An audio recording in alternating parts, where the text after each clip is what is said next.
Oui, bonjour Monsieur le Président, chers collègues. Euh, la délibération concerne, Madame Perrin-Gilbert vient de le dire, un sujet sur lequel notre majorité s'est déjà fortement engagée, celui des mineurs non accompagnés, ex-mineurs isolés étrangers. J'avais déjà eu l'occasion de le dire, sur ce sujet, nous mettons en mouvement des situations figées par les exécutifs précédents. Ce n'est jamais quelque chose de facile.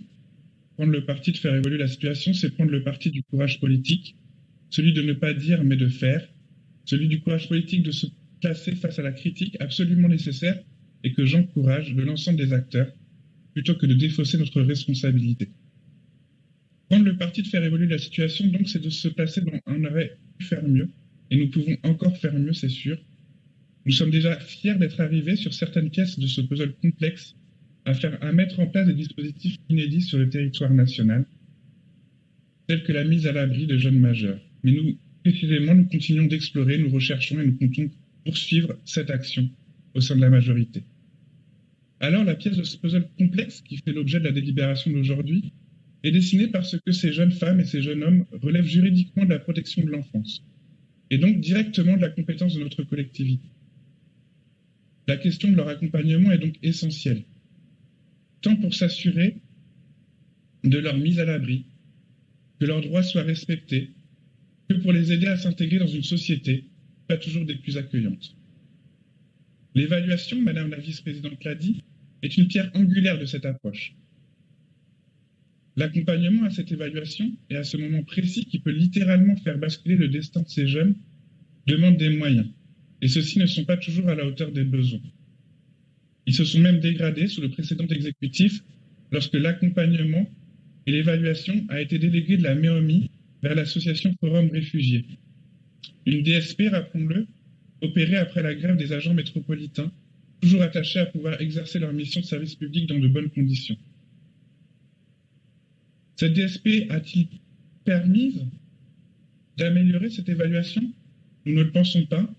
L'opérateur actuel Forum Réfugiés agit dans un espace de contraintes de plus en plus serré et de plus en plus resserré, ayant même dû faire recours à des contractuels qui n'ont pas forcément tout l'outillage et l'exercice des compétences nécessaires effectuer cette évaluation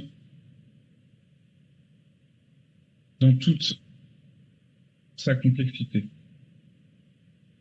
N'oublions jamais, mes chers collègues, que nos modes de développement se sont construits sur une exploitation et une oblitération des modes de développement des populations qui viennent jusqu'à nous aujourd'hui.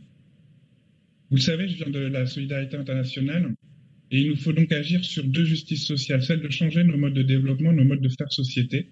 J'avais l'habitude de dire, la solidarité internationale commence par avoir un mode de développement qui ne consomme pas 3 planètes, mais une planète.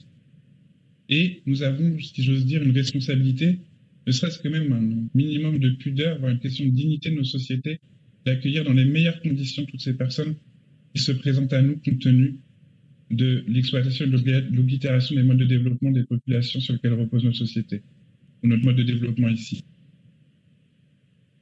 Alors, une partie des moyens pour pouvoir exercer cette mission d'évaluation est garantie par l'État. Plus exactement, l'État subventionne le parcours d'évaluation de chaque mineur non accompagné à hauteur de 500 €. Ça ne suffit pas bien souvent à couvrir les frais engagés pour l'accompagnement et l'hébergement de ces jeunes durant cette évaluation de la minorité. Pas de mise à disposition de personnel spécialisé non contractuel en nombre suffisant, pas d'augmentation du nombre de permanences qui éviterait l'allongement des délais d'attente, pas de procédure physique et humaine pour remplacer la froideur des procédures Internet. Comment alors percevoir ce que nous nommons sans crainte un chantage aux subventions effectué par l'État dans cette conjonction? Obéissez ou subissez en somme. Et les collectifs de défense des droits de l'enfance et des migrants de nous prévenir. Cette convention annonce un énième fichage généralisé. Qui peut alors aujourd'hui nous garantir que l'État n'utilisera pas ces outils, que cette convention et que la loi de M. Collomb pour une immigration maîtrisée et un droit d'asile effectif mettent à sa portée?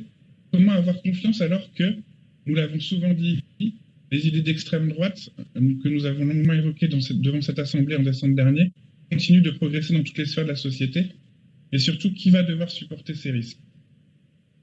Nous devons donc choisir entre le risque couru par la métropole de perdre des moyens d'action importants et le risque couru par ces jeunes femmes et hommes de tout perdre. Existe-t-il un bon choix? Face à cette délibération chantage de la part de l'État, nous entendons les alertes. Nous les relations ici publiquement pour marquer et faire date de l'extrême vigilance qui sera la nôtre. Elle est partagée par notre majorité et Madame la vice-présidente nous a assuré que nous serions particulièrement vigilants sur les modalités d'exercice de cette convention. Nous voterons donc pour cette délibération où nous nous abstiendrons selon chacune de nos sensibilités.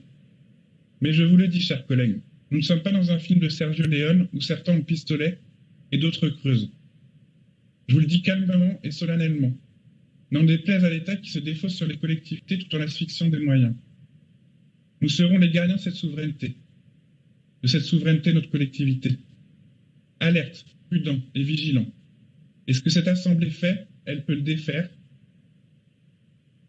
Comptez sur nous pour l'alerter dès les premières dérives et pour exiger la suspension de cette convention le cas échéant. Nous y engageons notre responsabilité. Je vous remercie.